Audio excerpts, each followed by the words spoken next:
place that I've dreamed of, where I can free my mind.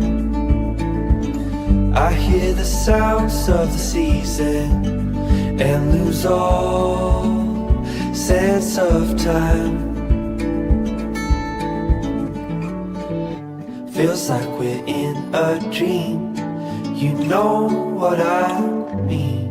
Right there, Camp McIntosh.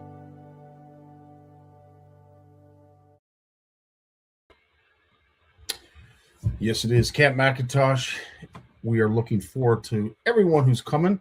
And of course, we have some openings. So if you are interested, in fact, I do believe there are 2 cabins that are completely open now. Unfortunately, we had a few people that backed out and have given all of you a great amount of time to fill them if they can be. And we are hoping that we can get Camp McIntosh filled. So if you want to be a part of it, it is going to be in September. We'll be posting lots of advertisements throughout especially throughout this week, as well as upcoming weeks. So any information that you possibly need to know, by all means, reach out. But it's going to be in September. It's usually the last weekend in September. I don't have the dates right out in front of me, but we'll get it posted. But in the meantime, if you are interested to going to Camp McIntosh, maybe outside of the retreat, maybe you want to just go up there when Walleye opens. Don't know that you're going to have a lot of luck, because I believe they are booked solid for the year. So it's going to be tough to try and find vacancy up at Camp McIntosh. But there is vacancy for the CFN retreat. So stay tuned to all the incredible ads that we'll be putting up for the retreat. And we'd love to see you there. Well, good evening. How's everybody this wonderful Monday, if it is a wonderful Monday for you? Sometimes it's not for some. Sometimes it's not for any. But it's a great Monday post Toronto Sportsman Show. We're going to be talking a lot about that. But first and foremost, let's have a look at who is with us tonight. Luke's in the house. How you doing, Luke? Nice to have you along. Mike, always a pleasure. Hope your hands aren't too sore from from tying and getting ready for CanCast. We'll be talking about CanCast as well. But thanks so much for being a part of this weekend's festivities, to say the least. We had lots of fun. It was a great group to have. And again, we'll be talking lots about that. How you doing, Shane? Nice to have you along. Jeremy's in the house. Good evening, everyone. Smelt season will soon be upon us. Yes, it will. I don't know how much ice is still left up north. I'm going to assume there's still quite a bit. Safe. Who's to say? I'm certainly not going to say it, but fishable, I guess, is the best way. Is there fishable ice still up north? And not a lot still open. I know there's been a lot of closures depending on your zones recently. So make sure you pay heed to that and find out, if you are heading out, what is still open. Steven, good to see you, buddy. Thanks again for that link. Really appreciate that. Eve's in the house. How you doing, my friend? There's the man, the myth, the legend. I know Steve's already seen it, but I want to play it again just because it was really, really cool. But let me do a little bit of a prelim to the story. It's busy. There's lots of people around. And this young lad, Jacob, walks up to me and he says, "Hey, do you remember me?" And he's got his phone in his hand. I think he's all of 9, maybe 10. I'm not even 100% sure, but he's a young lad. But his face lit up and he couldn't wait to show the picture. And I got him to do this just to thank our good boy, Steve.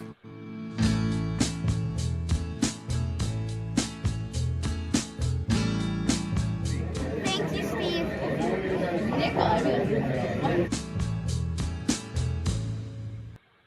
Yep, CFN proud indeed. It was awesome to have those kind of moments, and we love them because for those like Walt, those like Steve, like myself, there's no better way, because it's not like we get paid to do it. We do it because we love it, and there's no better way. There's no better way to receive a thank you. Steve, am I right? There's no better way than if folks share it to their profile, but more so than that, come up and do what Jacob did. Thanks so much for that, Jake. You made the weekend, pal. That was awesome to see, and awesome to be a part of, and awesome to be able to share it. Keith's in the house. How you doing, Keith? Lloyd's here. As always, thanks for all your sharing. There's the man, Gary De Silva. Yeah, baby. Thanks for joining us. Thanks for all your support. Thanks for being you, pal. That's the best way to describe it. Joe was a part of the festivities, helping out at Adrian's Custom Tackle. That was awesome to have you a part of that. Taking a break for a bit. I don't blame you. Sonia's here. Nice to chat with you as well, Sonia. It's always great to talk to you. I really appreciate your vision on how certain things are going on in our fishing community. You certainly gave me a lot of insight on a few things that I didn't know about, but it was nice of you to share. And I always look forward to talking. You're awesome. Keep on keeping on, as they say, Sonia. Yeah, absolutely, Steve. It's what makes it, honestly, is when folks take the time to share it, and we love seeing the reactions when they see it. And from what I've been told, everybody has mentioned that it is like being profiled as a fishing star or guru. That's what we're aiming for, but again, it means the world to see the reactions of some of these folks. Yeah, there were a ton of people on Saturday, Keith. It was hard to get around. We're going to be talking about that for sure. Rob's in the house as well. As I mentioned, it was the Made in Canada version of the Toronto Sportsman Show. We were honored to have this area that was granted to us by our good buddy Mike, who's the show director of the Toronto Sportsman Show. And everybody that was at the show, I want a big shout out, thank you on behalf of all of the vendors. We certainly felt welcomed.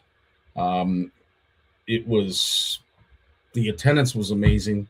I mean, what more could you ask for, really, as a vendor? I know everybody went home with some money in their pocket, which, of course, is what it's all about.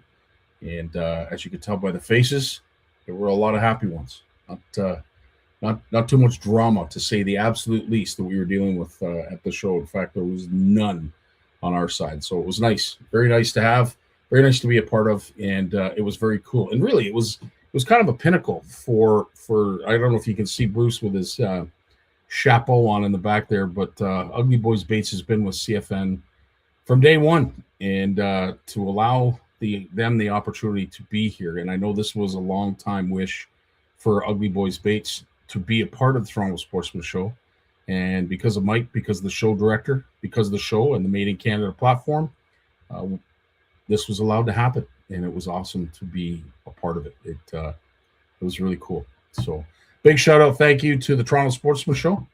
We're hoping to be able to repeat this again next year. So we'll see how that all plays out. Brad and I know are in the midst of planning a standalone show for next year for us. But in the meantime, it's time to take a bit of a rest, because I know there's a lot of folks that are tired. It's been a long weekend. Lots has been going on. And to Keith's point, that I believe was Saturday. I think it was taken Saturday. I'm not 100% sure the date, but this is how the show looked pretty much the whole time. Crowds were phenomenal. So great to see. We've got lots more to talk about, including the upcoming show this weekend, CanCast. But before we do that, we have to introduce the one and only Big Jim McLaughlin. When he was born, he tried to reel in the umbilical cord. Bass named him as their personal best. His power pole came with a stripper. Forward-facing sonar uses him to find fish. Chuck Norris is his co-angler. He is the most interesting fisherman in the world. Stay fishing, my friends. There he is, the man, the myth, the legend.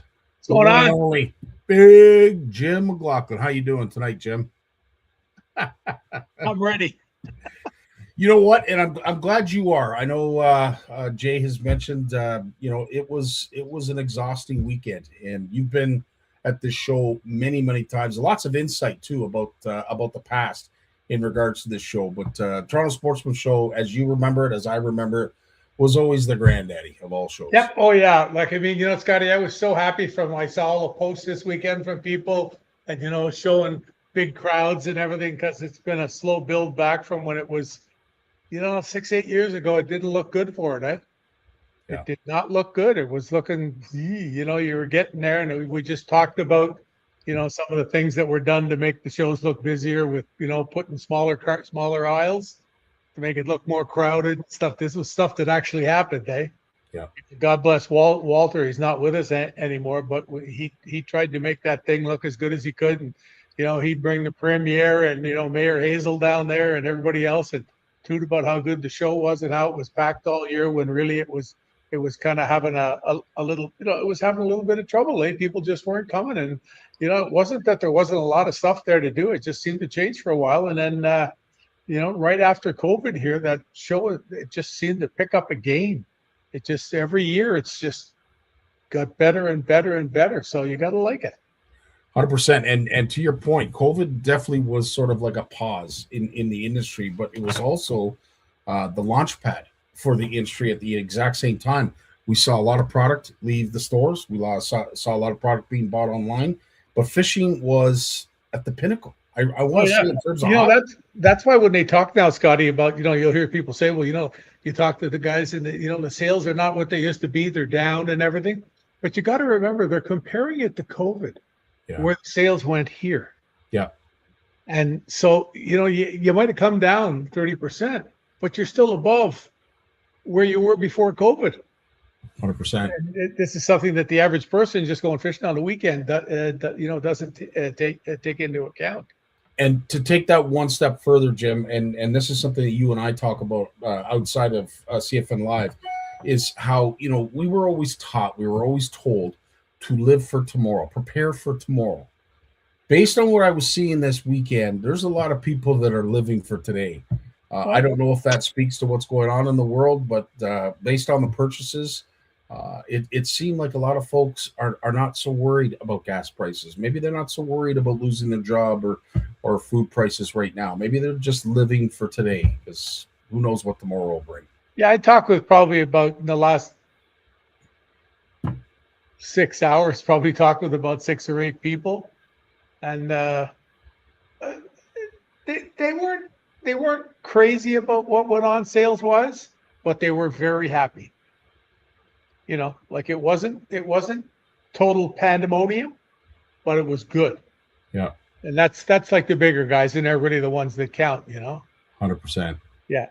Richard, you're bringing up a great point. I don't know what the numbers are, and I guess once the Toronto Sportsman Show do post the numbers, I guess we'll have an idea of what the attendance was. But yes, I did hear the same thing, that Thursday was up by 2,000 people. I will say, Jim, that was probably one of the better Thursdays I've seen at the Toronto Sportsman Show. See, I've been hearing that. You've been hearing that for 4 or 5 years in a row now. Yeah, that's true. It's all coming true. back, because, you know, I mean, Thursday at 3:00 there 5 years ago, everybody was standing in the aisles talking to themselves. Eh? Yeah, it was not pretty. Eh? And I will say there at around 2:30. For those who went and were there, maybe you can chime in and suggest otherwise, but it seemed like around 2:30 the crowd dissipated. Yeah, that's what happens, eh? Because people get there when it opens. But that initial crowd in the morning, I know it's March break, and maybe that was the reason. I've never seen that many people on a Thursday morning as we did. I would just love to see it be the way it used to be when it was downtown, and it was 10 days long, and they'd get 250,000 people in the 10 days. Yeah, you know, that would be really something to see. You know, 100%. One of the cool things that you can appreciate, of course, is how they've brought back the dogs as they were. I know they vacated that, especially the other owners. They vacated that for a couple of years.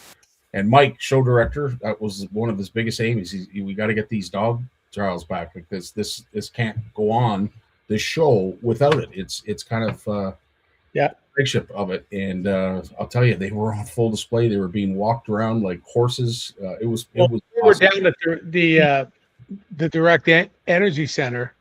The area in the back they had for the dogs was, my God, it was the size of one of the halls at the International Center. You know what I mean? Yeah. Like, it would take them 3 or 4 days with dump trucks bringing in dirt and like all the mulch and everything, and sticking trees on on X boards and putting the mulch to hold them down. And it took the guy, there'd be like 50 guys working there, and it took like 3 days to do it. Like it was absolutely wild. So I'm happy to see that's back, and it's very popular. Yes, it is very popular. And I had a couple of guys message me and complain, and they're just guys. I told one guy, I said, next year, do me a favor, don't message me about the Sportsman Show. I don't even want to hear from you, because you went to the Sportsman Show. You couldn't find something to do or something that you liked, and you told me you stayed for 3 hours. wow. 3 hours.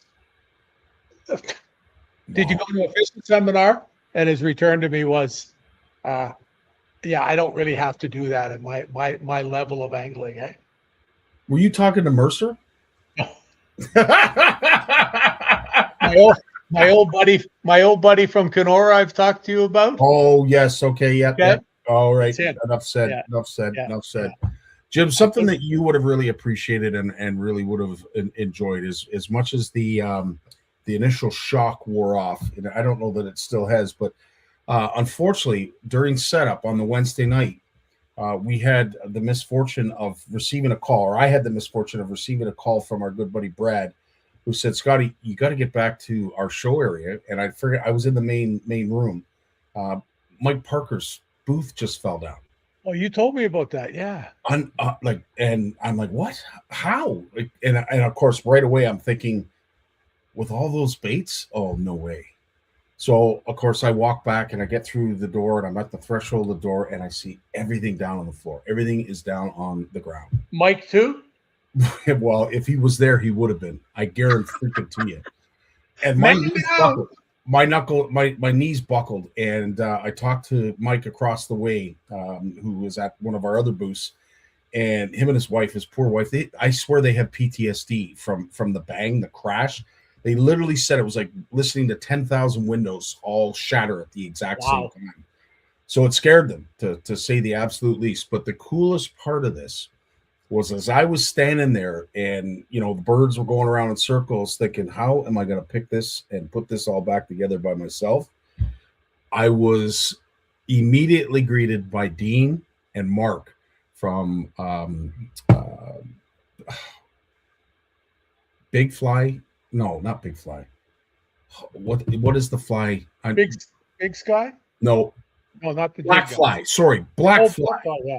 Yes, Black Fly baits. They came in a huge hurry, and we were able to put the booth back together. But I'll tell you, all of this was laying on the ground, and the cool thing for Mike and Jay that had to come back to the show to put this all back together, everything was sort of cleaned up when they arrived, so they didn't really see the god awful mess that was there. That's nice, eh? So it was really cool, and to be able to come together like that again, I can't say enough about Mark and Dean, who helped out from Blackfly.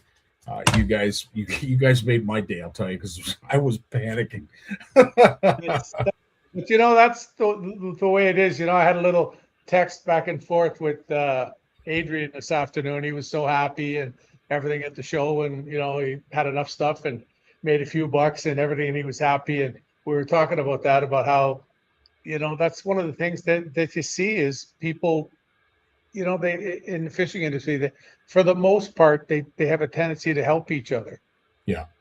For the most part, there's always the guys out there that don't want whatever. Like there was last year, there was a time there Adrian got stuck for bucktails, so I sold him a box of mine, a bunch of stuff he needed. I picked him out and sent him a bunch over, and things like that. So like, you're helping a competitor, but I don't look at these guys as competitors. It's not. And some of these guys that do are, it's a cottage type thing, like a cottage industry. You're not, people think that you're making 200,000 lures a year, or that kind of stuff. It's ridiculous, and they get this burr on for somebody else because they make something in black and pink with a green blade, and they hadn't thought of doing that. Mm-hmm. You see it out there. Like I've had some great chats with the people from Dadson, and I mean, they've been, if you want to talk about worried about being copied, look at them, and they couldn't give a sweet. Yep. You know, it's like me. I have guys, you know, they call me and they say, "Where can I find your jigs?" And I tell them, and I say, "But if you can't, you can go. If you can't find, if there's no black and white ones left of mine, you can go to, you know, you can, you know, maybe you can find some Gremlins or, you know, stuff like that, and or other companies that make jigs. It's just too easy to do. Like the other day, a guy comes to me and he says to me, "How many jigs you making this year?" And I said, "Well, when I get Gagnons done, here's what I've got to do for BJ's. Oh, jeez. I got to have that done for the end of the month, you know." And I, you know, that's why I don't worry about it. I've got the number of people that I deal with. I'm at capacity for a one-man show. You can't do any more. And this year I promised myself I would have the jigs done in January or middle of February. Then I'm going to bring myself out the back and flog myself. So I was just going to say, so obviously we're not keeping you too long tonight. I get it. Point well taken, Jim. Just kidding. I still have the scissors in my hand. Well, one of these days, maybe we should do a live with you time. We can do that. I don't know if you can give out trade secrets or you're. Oh, I don't want to give up my trade secrets. Well, this is what I'm saying. You get a jig head, you cut bucktail off, you put it on. I got some neat ways of doing things, though. Well, one of these days, maybe we should. Maybe we should do that. I've had a few people ask me how I do certain things, and I tell them, "Hey, that's for me to know and for you to find out." Absolutely. But with that, obviously, the Toronto Sports Show is now over. We're looking forward to this weekend, and of course, it is CanCast, and you're going to be down at CanCast this weekend. What are some of the things you're looking forward to? Yeah, well, I'm off first to Gagnon's on Friday. Okay. And then I'll stay at Gagnon's till about probably 2:30, 3 o'clock on Saturday, and then I'll head up to Peterborough. I'm not 99% sure yet that I'm going to be at CanCast though, because I do have some things that have come up that may get in the way. Okay.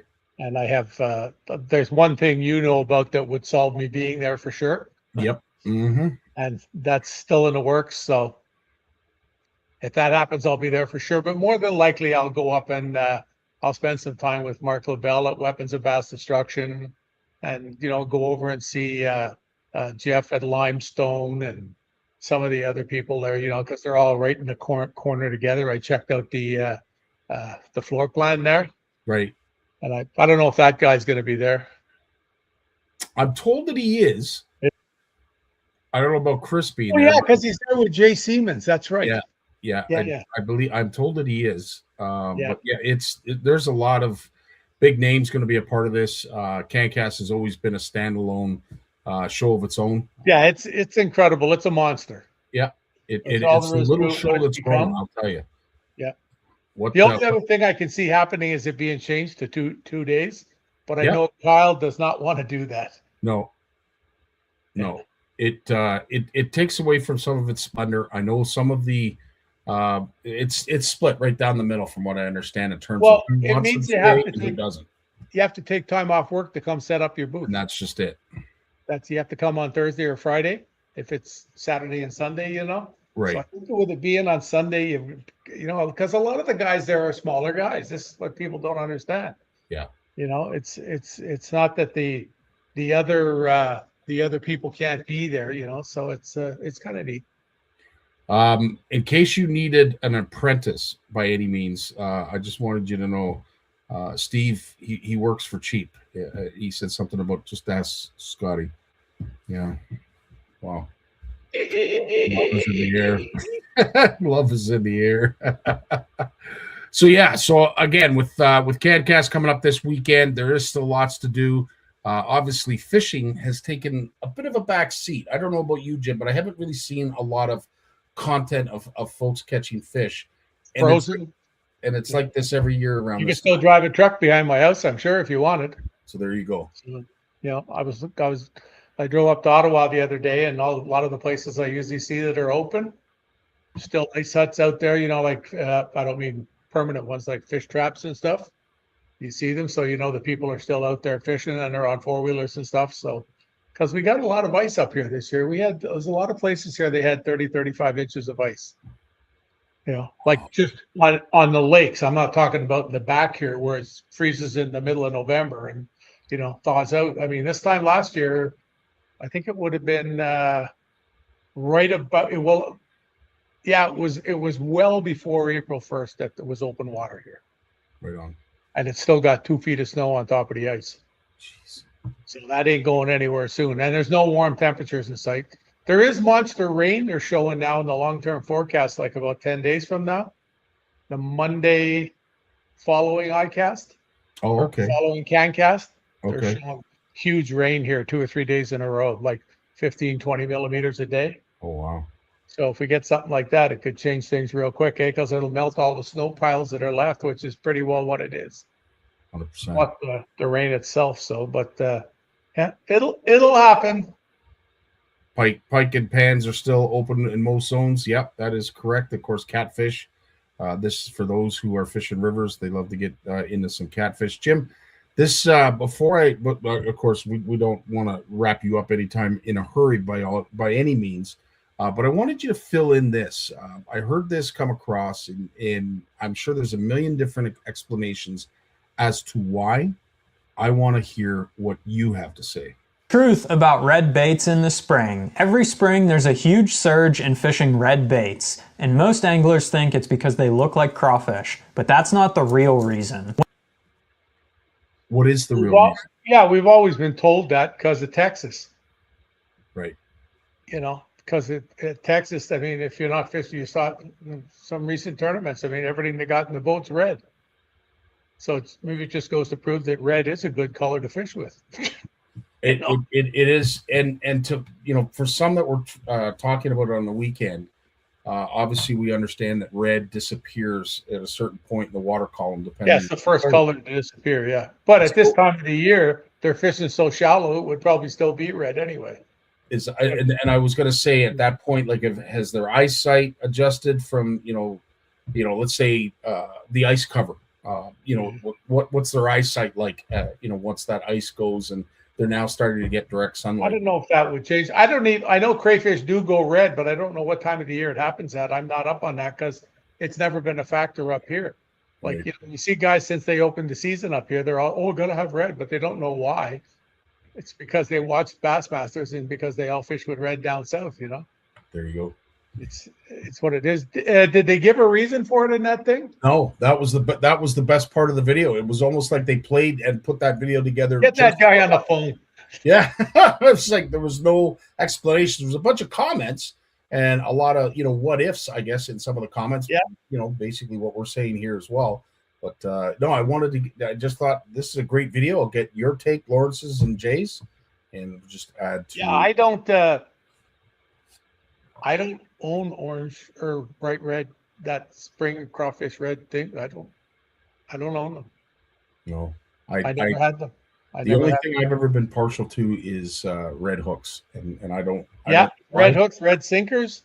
I just always thought that it made a little bit of a difference. It was just something that was out there, and I've got too many pictures of big fish with a red sinker hanging out their mouth. Mm-hmm. That it definitely does work as opposed to doesn't. Marketing, this coming from a new guru in the industry. Yeah, Adrian, absolutely. It could be. It definitely sell a few more lures. But you saw the red hook thing go away, though. Yeah, that is true. Even I went away from it. I mean, it was there for a while, but who knows? I know Mercer was gung ho on it for a while, but even he died on it. So it's you never know. And I mean, it wasn't even his company that he worked with that was making it big time. True enough.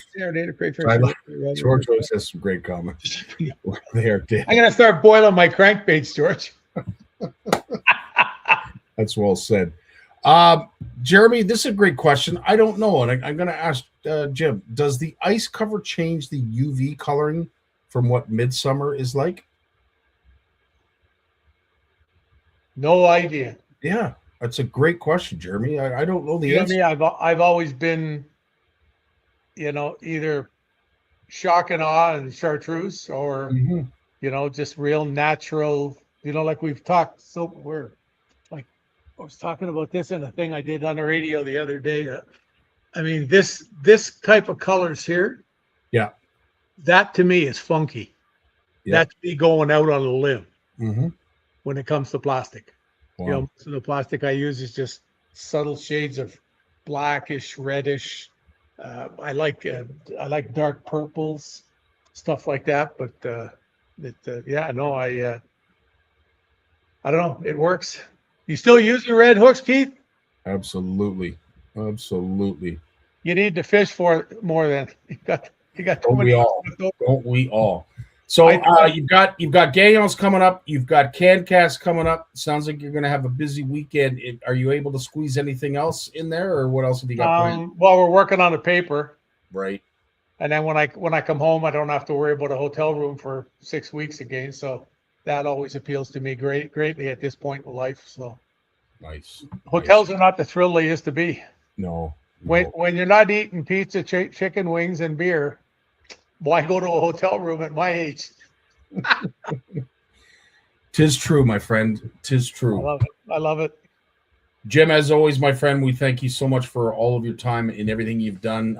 We missed you at the Toronto Sportsman Show, but of course you were missed and thought of on a number of occasions. That's 2 years in a row now I haven't been there. Wow. Yeah, you never know. I might find my way back. Let's hope so. Wink, wink, nudge, nudge. Might have to get a seat somewhere. Jim, as always, pal, you take care of yourself. Be good, kiddies. Have a great night. And if anybody out there ice fishing, I say it every week. Sorry, I'm not going to stop. Be careful. This is when the shoreline gets bad. Absolutely, buddy. Right on. You I'm take ready. care. What am I going to do tonight? Yeah. I found a movie. I took a screenshot of it. I saw an ad. And I'm going to tell Tammy that if she doesn't want to watch the movie, that she can start packing. You can tell I'm feeling frisky today. Eh? I was going to say, yeah. Where is it here? I'm almost afraid to see what the movie choice is going to be. Oh my God. Yeah. Oh, it's called Primitive War. It's about dinosaurs. Okay, I was. Me and me. Hey, you know something I saw the other night? I was talking to Cody the other night there, our UFC buddy. Yeah. And I said to him we had a little chat, and he said, we got to hook up and go fishing this year, Big Jim. And I said, I've already talked to Mark Thorpe about us going muskie fishing. He says, no way. And I noticed him going in a ring. Look what's on his butt. I say. Isn't that cool? That is awesome. Walking in a UFC ring with Rapala written on your butt. Yep. I think that's pretty cool. Hey, you know where we drive by at South Lake there, Scotty? Yeah. Look who's already there waiting to make nests. Oh, wow. Did they just arrive, you figure? Or? Yeah, they've been there for about 2 weeks. They only disappeared for about a week or two when it froze over. Yeah. Because that's the exit of the lake there into the culvert. Gotcha. We're in the creek below, but the creek actually froze for a short period of time. And I'm sure they just skidded down the road to the next open spot, you know. And then the ones that are down 15 at the culvert there, they're also there. I saw them this morning when I talked to you, and I was going to pick up the groceries. They're standing at the edge of the ice, pacing back and forth, waiting for it to melt. It was so funny. I pictured Bugs Bunny when he walks back and forth real quick. They were actually walking back and forth on the ice at the edge of it, about 20 feet out where it's melted. That's hilarious. So funny. Yeah. Oh, right on, pal. Well, you take care of yourself, get some rest, and hopefully we'll see you at CanCast this weekend. Be good, kiddies. Okay, buddy. Take care. We got Lawrence coming up right after a word from our sponsor.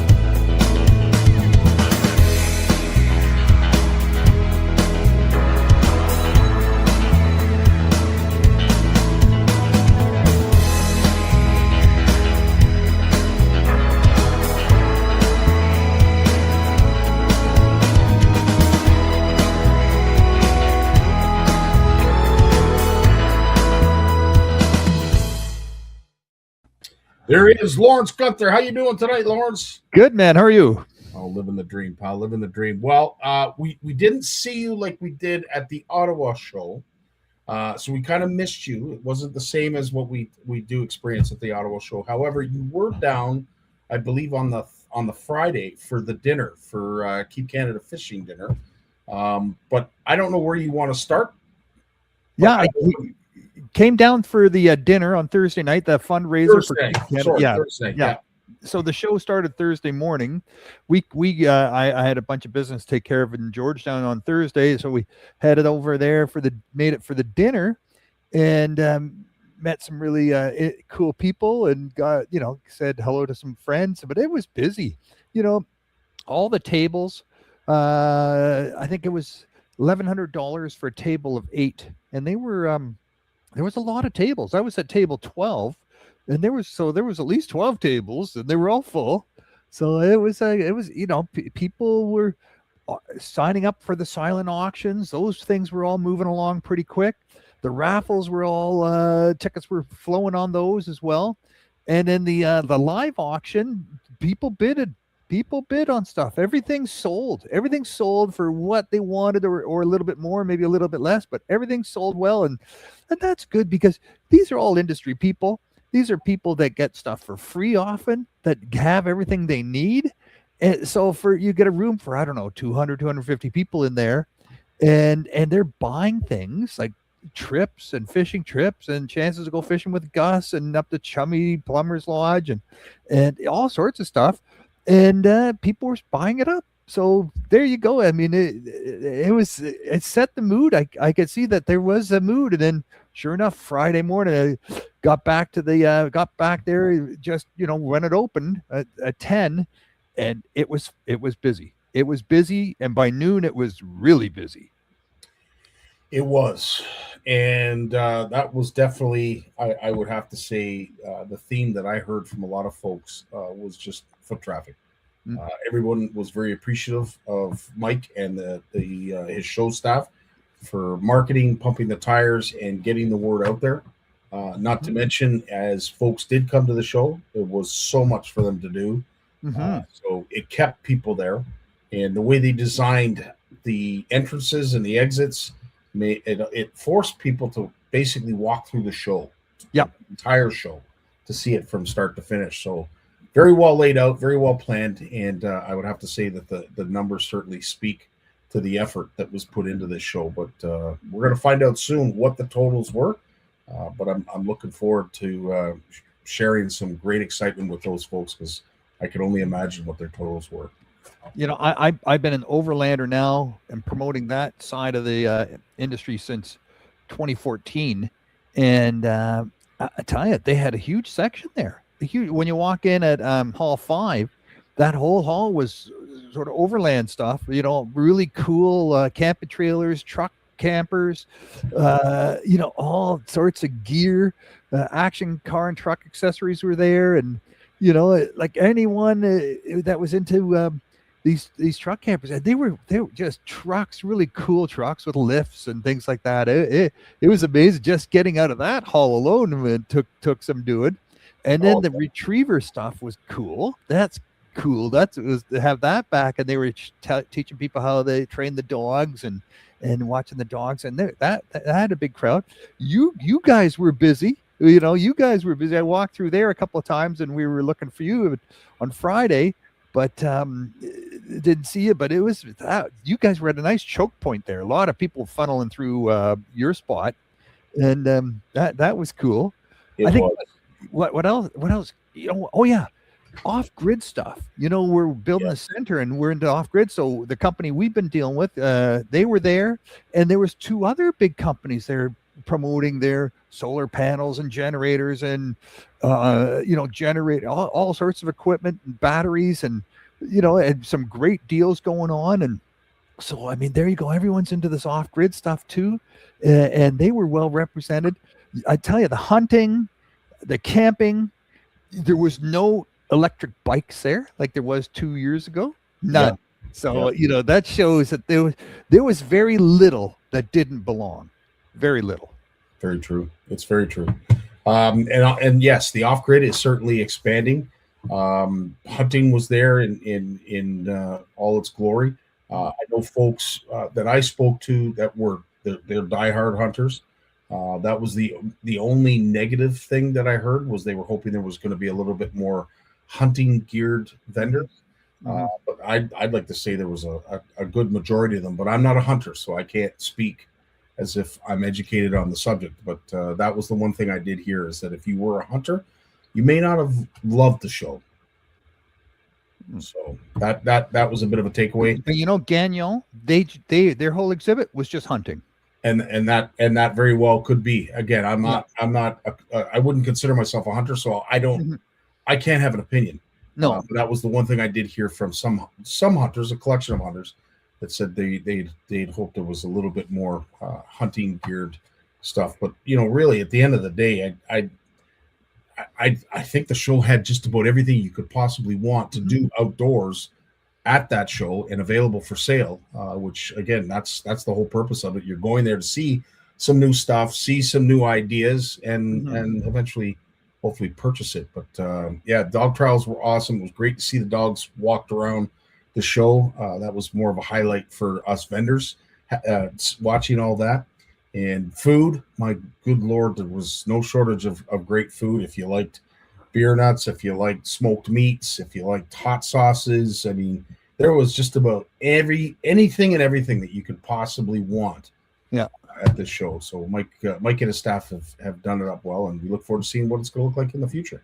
Well, man, I've been exhibiting at that show since 2007.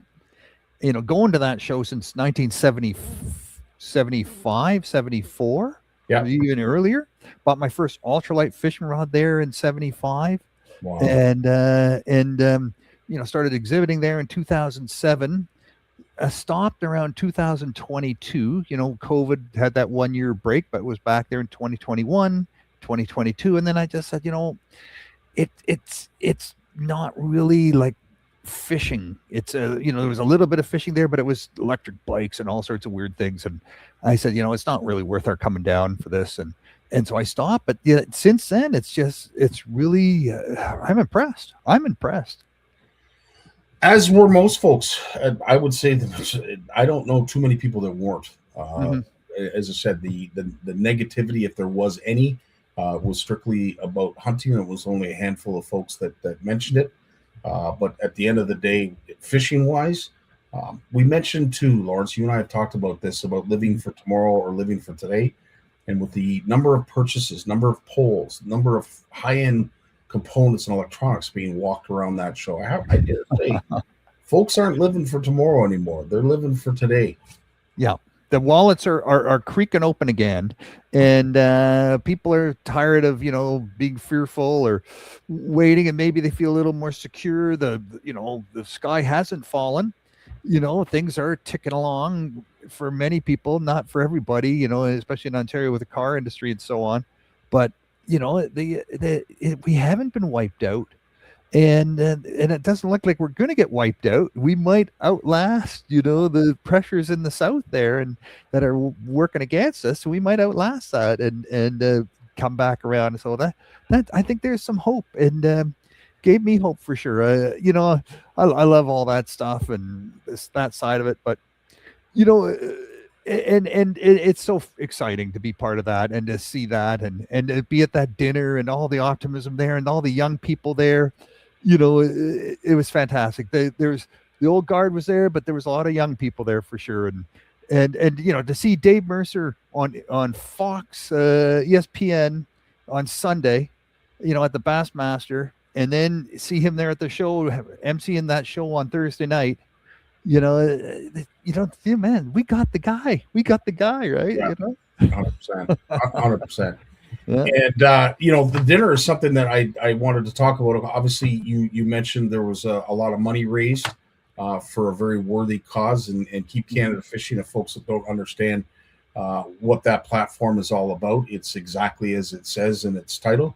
It's to keep Canada fishing, and a lot of the initiatives that they work on and turn into cooperative efforts with are designed to keep fishing available, accessible, and free.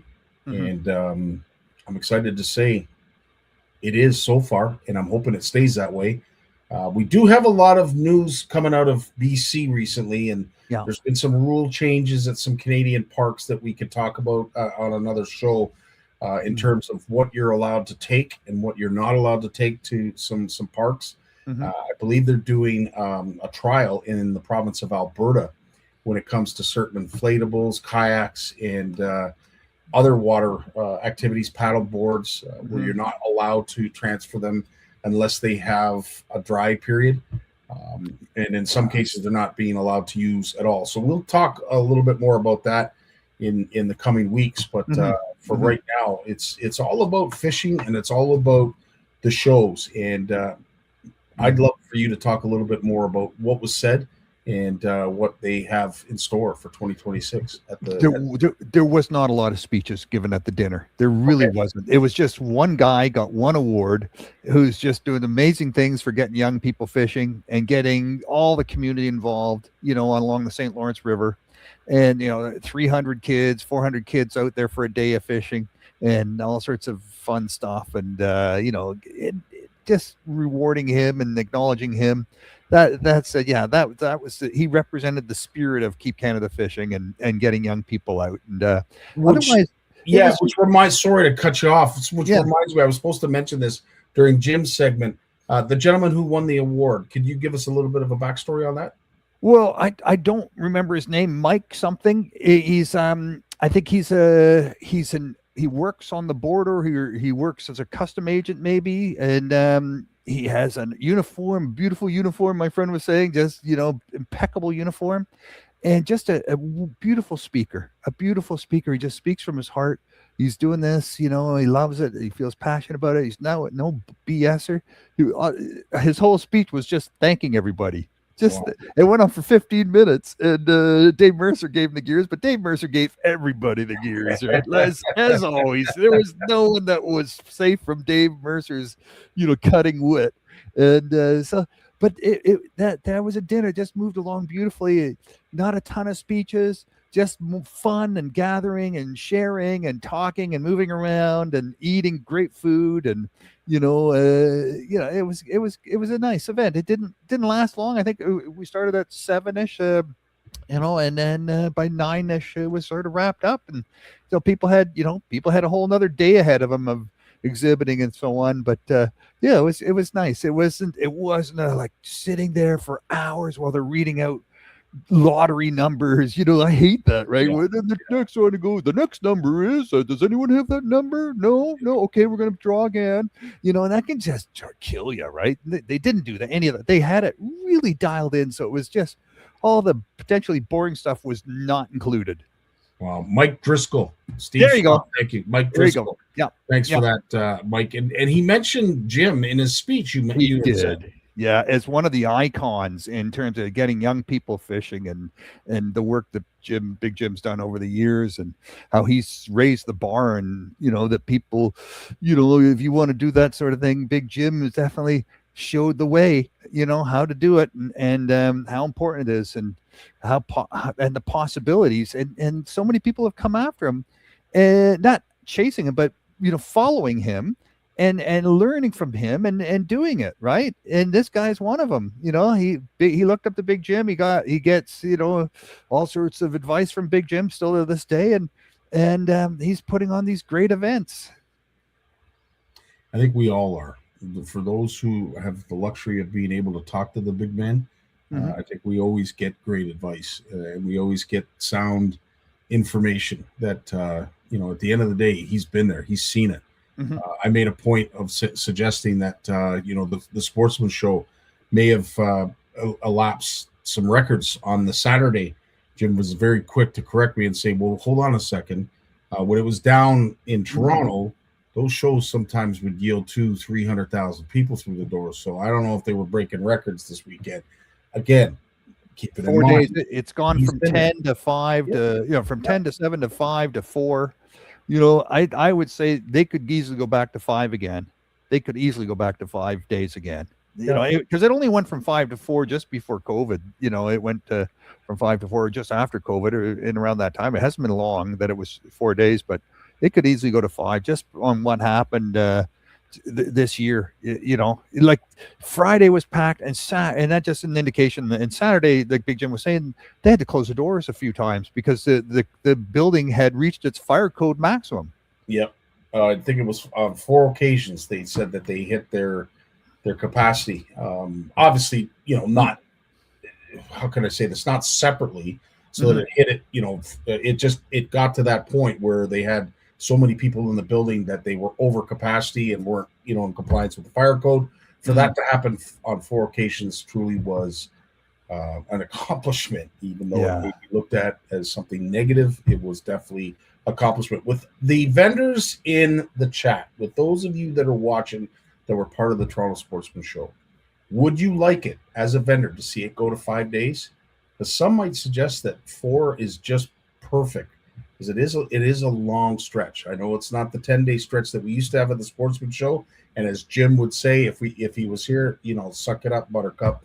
But a 4-day show is it's nice. It's well received.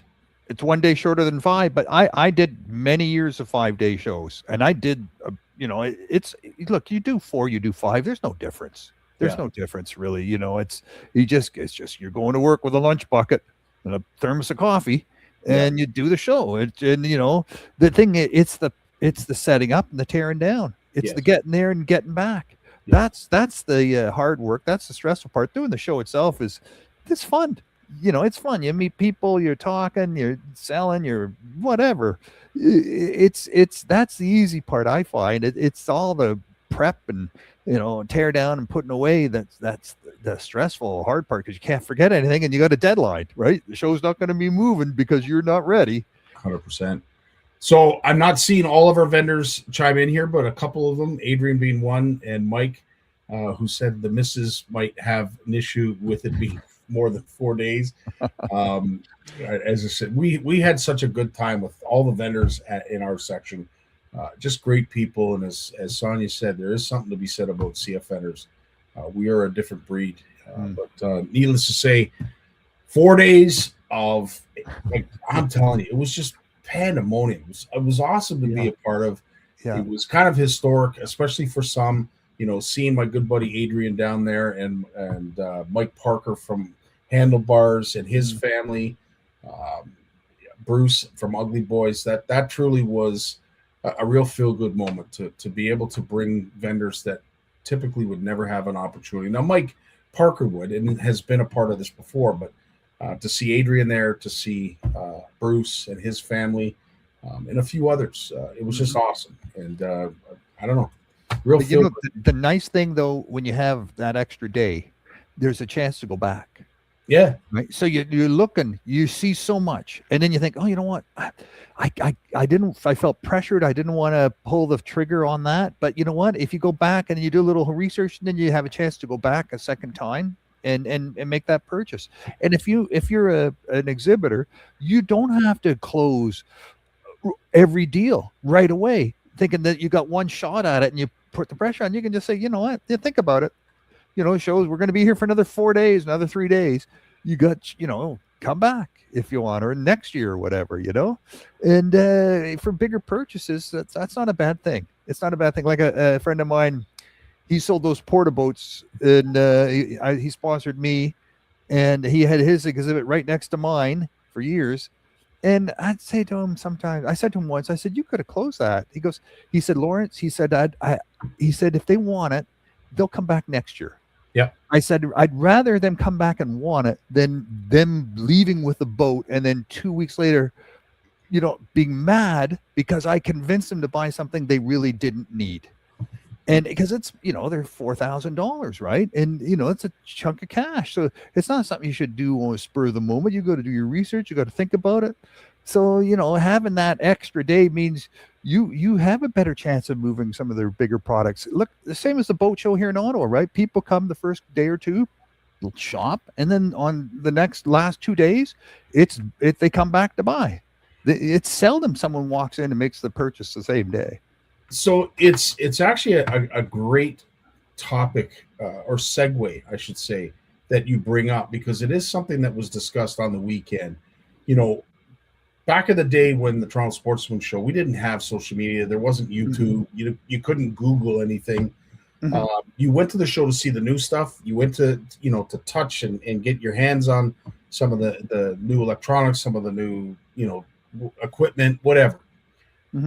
So the question I have, has YouTube, has Google made the experience at the Toronto Sportsman Show even more beneficial because the consumer is more educated coming to the show? Or was it the shock and awe, that experience back in the day where you were going and you were seeing bright, shiny new stuff that was more appealing? And I'd probably have to ask the vendors more so than anybody else. But to me, speaking to an educated consumer is more enjoyable than just standing up there, rhyming off a whole bunch of facts about something that they're interested in. Would you agree? I agree. And I think the other thing is, you see some of these shows like CanCast where, it's specifically about shopping, right? It's shopping. You're there to get a deal. You're going to go there and spend a bunch of money. Same with Muskie Odyssey. People know what they're going to go for. They know why they're going. They got it already in their sights. It's a matter, can they get there before they're out? They're sold out, especially the Odyssey, right? People line up at 3 a.m. because they want to get those baits before they're sold out. And by noon, that show's empty. All the good baits are bought up and people are happy and they left. It's the Sportsman Show is different. It's a lot of everything.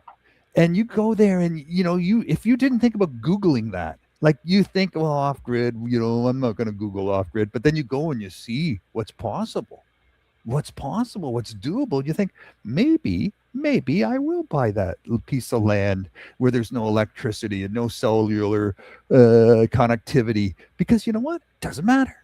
I'll have it. I'll have a satellite and I'll have solar and I'll have a generator and we'll be fine. Things like that. You discover things that you never thought of. And then, you never Google. If you don't type it in your search engine, or it doesn't come up on your algorithm, you wouldn't know, or you just don't pay attention. Not until it's in front of you and you feel it and you touch it and you think, oh, yeah, that's really cool. 100%. But still, if it's a bigger ticket item, you have to sort of digest it a little bit, right? Before you pull the trigger. It's not like you're just buying a duck call or a new spinner bait. There you can take a chance, run the risk. But if it's a $250 fishing rod that you've never heard of that brand before, or something for your truck, it's you want to give it a bit of thought. 100%. I will say, if we're looking at sides of the argument, on the other side of the argument was the old style of marketing is still there, and I saw it front and center at Brad Norris's booth, the POW casting booth. He had a new gadget that you can wind into a broomstick, like a wacky worm, where you're not using the band. You're using this thing that threads down into the plastic, and your hook goes through it. Anyway, it's a very interesting and cool concept that I'm sure is going to be replicated by a whole bunch of people. But people saw it in the tank. They saw the demonstration. They saw it sitting there, and it intrigued them to want to know more. What was this all about? And then you would do the demonstration. You would show that it was stronger and this, and then all of a sudden, it was probably one of the most, if not the most popular product that was sold at his booth in terms of numbers of products sold. So again, it goes to the point where the old school is still the way. People need to see it in order to buy it. I don't know if they would have sold had they not been in that tank and folks could actually see it front and center. And I think too, young people, they're on their algorithms, about the things that are important to them and their friends at school. And maybe it has nothing to do with the outdoors, right? Because they're city folk and they're concerned with fashion and music and all the other things that the kids are concerned with. And then their grandparents bring them to the show. And they see people like Amanda Lynn Mayhew, walking around in her camo and selling camo stuff for girls. And they go, man, I want to be like her. That's cool. Or guys, seeing, things that they wouldn't even dream of. And it just opens their mind. absolutely opens their mind. And I think, it's March break, and you see a lot of grandparents who used to come to that show with their kids because the parents were working, and the grandparents, take their kids there and get the kids excited about the outdoors and the possibilities, right? It's that's why having that extra day was never a problem, because I found that Wednesday, Thursday, Friday really was grandparents with the grandkids.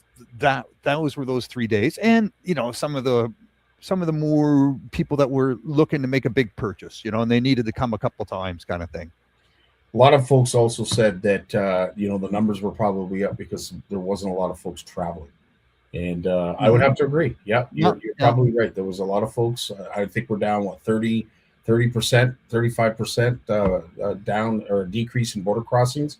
So yeah, I would agree that might have had something to do with it. And to your point, if you do move it to Wednesday, maybe it gives parents, grandparents, whoever, more of an option, and we'll be able to take more advantage of that March break with the kids at home if it were a little bit more longer of a show. So yeah, some great points, some great advice. But that was the show, and we'll talk a little bit more about it in Jay's segment. But moving along, there was something that was brought to my attention, and I want to say it was Richard Dunlop. I don't have it queued up here, but it sounds like there's going to be a seal hunt on the East Coast, and it looks like they're going to be there always has been, I believe, but they're going to open up the quota. Yeah, there's been a commercial seal hunt. I think 400,000 seals. It's been there for a long time. They're not even getting close to killing 400,000 seals. There's just no demand for them.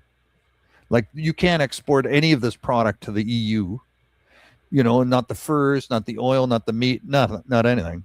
So that market's closed. Russia, they've got their own seals. They don't need ours. Asia, maybe the seal oil, things like that. And the US, there's no market for there. So there's just no market. Well, and that is what they did talk about in the article, is that we have to learn how to consume seal meat properly, which I'm not 100% sure that a lot of us would be interested in. It's all dark meat. I don't know. Not that I've ever eaten seal, so I can't have an opinion. Yeah, but it's not something I can say I'd be running up to the counter to buy if it was available, just because I'm not sure of it. I just don't know. I've never had it, so I don't know. But that is definitely an issue. But what it's allowing is some of our commercial anglers out east to have the ability to have a sustainable income while they're waiting for seasons to change, open up, and close. So yeah, if there was a market for it, but like I said, 400,000 seals on the East Coast, you're not allowed to hunt them on the West Coast unless you're indigenous. In the Arctic, same in the Arctic, and just the East Coast has that 400,000 commercial seal hunt, right? 100%. And it's just no one's going hunting for them. No one wants to eat them. It's not like venison. Right? No, it's not like venison. It's an acquired taste, and not many people have it. No.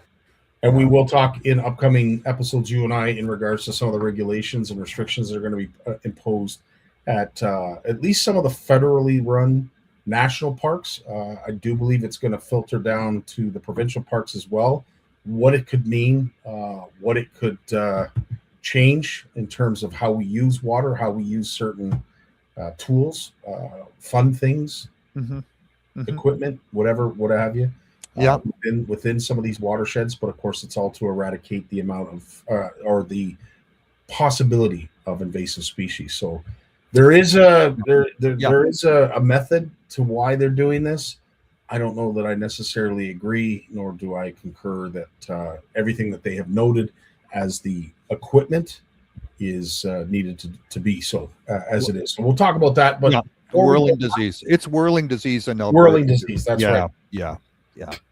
It's very, very contagious. It is contagious, and of course, invasive species is another reason why they want that dry period between uses. But the whirling disease is something that they definitely have cited out in BC, Alberta, and all those tributaries as being a big problem, and a lot of the fish are at risk because of it. So they're, of course, trying to stop the spread. Yeah. Not necessarily agree with some of the stuff, but again, we'll talk about that. Is there any other topics, Lawrence, that you've been working on or that you wanted to mention before we let you go? I'm going to be talking to Dr. Stephen Cook and the executive director of the Great Lakes Fishery Commission. Dr. Stephen Cook's been named a commissioner for the Great Lakes Fishery Commission. So we'll be recording a podcast with those two guys shortly. And we're going to be putting together a sort of a newsletter with a focus on water quality, right? And how to deal with fish kills and chemical spills. And another expert I just interviewed, he has the record for the most amount of fines ever levied by an Environment Climate Change Canada enforcement officer. He holds the record for the maximum amount of fines issued to people who dump chemicals into our lakes and rivers. A really interesting guy, amazing scientist, and love to have him on board. And then, just I've been pursuing this whole idea of thoughts around, how do we get our commercial fisheries more sustainable? And we talk about, the whole thing about using science to be precautionary, that we don't overharvest, and getting the government to set what those harvest limits look like. And doing the research so that we can set these precautionary limits and quotas around our commercial fisheries for the first time in the case of many of them. And then who gets to fish those fish, and how does that happen? And then, looking at the states and their catch share and how they're promoting that as the solution. And then thinking, maybe we should be doing that. And then finding out, on the east coast of the United States, the catch share turned out to be nothing more than a ticket to allow a handful of people to accumulate all the shares and push all the little guys out. Yeah. And I think, that's not cool. That's killing coastal communities. And I talked to this gentleman today and his wife, and she's a scientist, and he's a 6th generation fisherman. His family came to North America in the early 1700s. His whole family has fished. He was pushed out, with the closure of the cod fishery, and became an instructor, and said, there's another way that we need to think about this. And he was outlining it to me during my podcast recording earlier today. And I said, and I started saying, this sounds familiar. And they talked about, how recreational fishers, how we do it, it's like what we do, what we're using, where we go, when we do it. And that's how we, control our harvest, right? Yeah. And that's what he wants to see again. Instead of, okay, there's 1 million pounds of cod that need to be caught starting on this day. And as soon as we hit 1 million, everyone has to stop fishing, and boom, go. And then, the guy with the biggest machines that can catch the most wins the race. That's how we're setting it up now. And that's not so great, because this is all, we just had the cod fishery reopen on the East Coast last summer. Remember, commercially. Yeah. And 3 giant ships went in there, and, it was supposed to, I think, run for 4 or 6 weeks. They were done in 2. They got the quota in 2 weeks, and then they had to shut it down. But all the little guys, they were just sitting there on the shore. They didn't get a chance to participate in any of that. And it made me think about, this whole conversation on the West Coast about the salmon, and the recreational salmon anglers saying, those commercial guys, they catch a salmon, they clean it and sell it, and they make $8. $8 a fish. That's the profit on a salmon that's caught commercially on the West Coast. You go out there with a guide, an outfitter, and on average, recreationally, they get close to $800. It's worth $800 a fish. $800, and that's money that stays in the community, right? True. So this is what we need. It's we're talking about this recreationally. We know this works from a recreational perspective, and we can do it sustainably. And we are all across Canada. It's not perfect, but it's pretty damn close. And why aren't we doing that commercially? Why are we putting all, and then he tells me about this brand new, the biggest fishing boat ever made for Canada has just arrived. It was built in Turkey, and it was purchased by some Inuit communities up in Baffin Island. to go out and fill their quota because they don't have boats because they just started fishing up there. Right. And instead of giving people a chance to get boats and go fishing with lines and hooks, they just bring in a giant ship to do the job for them. And, who's going to benefit from that, right? And maybe the money will go back to the community. A portion of the profits will go back to the community, and the rest will go with the guy who's operating the giant ship. And the people working on the ship will make minimum wage. And that's our fishery everywhere, right? You work on one of these ships, you're gone for months at a time. You're working, those ships operate 24 hours a day, and you're making minimum wage if you're lucky, and living in horrific conditions. Yeah. That's not how we want our commercial fisheries to keep going. That's not cool. It's not cool, and it certainly does speak to the struggle. Let's face it. There's a struggle. Trying to make a buck when it comes to fish is not easy, and it doesn't matter if you're a commercial angler or a guy like you and me. It's tough to make a buck when it comes to fishing. Lawrence, as always, you are a wealth of information. We look forward to these Monday segments all the time. Again, we've got a few topics that we're going to talk about. For sure, man. For sure. Yeah, things are evolving, and as the ice slowly thaws, it'll open up, I'm sure, the door to a whole whack of more topics for us to discuss. So, on that note, I want to wish you a wonderful week, and stay classy, my friend. You too, buddy. Be well. Always a pleasure, as always, talking to our good buddy Lawrence. We've got Jay Barnucz coming up right after a segment from his son, Trevor. How's it going, everybody? My name's Trevor Barnucz. I'm at the Pier Fishing booth at the Toronto Sportsman Show, and we're talking about the brand new Berkeley Chop Block. What this is, it's a soft body glide bait. A couple cool things about this bait. It's got a breakaway hook system, so once that fish grabs onto that glide bait, those hooks are going to come apart, and it goes just right back in place here. Cool little features with these new glide baits. Nice thing too is they're going to be more affordable for guys who are getting into glide bait fishing, and they have a really strong build to them as well with that mesh in the middle keeping the bait together. And for those of you who are planning on getting into glide bait fishing, it's a great starter bait, and they're going to last you a long time as well. So come on down to the show and check them out online on the Berkeley website. Awesome stuff, Dad. You gotta be a proud dad these days, I'm telling you. You said it all. He saves me a lot of work. Well, you survived Steph's birthday, and again, a belated happy birthday to the one and only Steph. Tell us a little bit about her birthday. Well, it was a birthday week, man.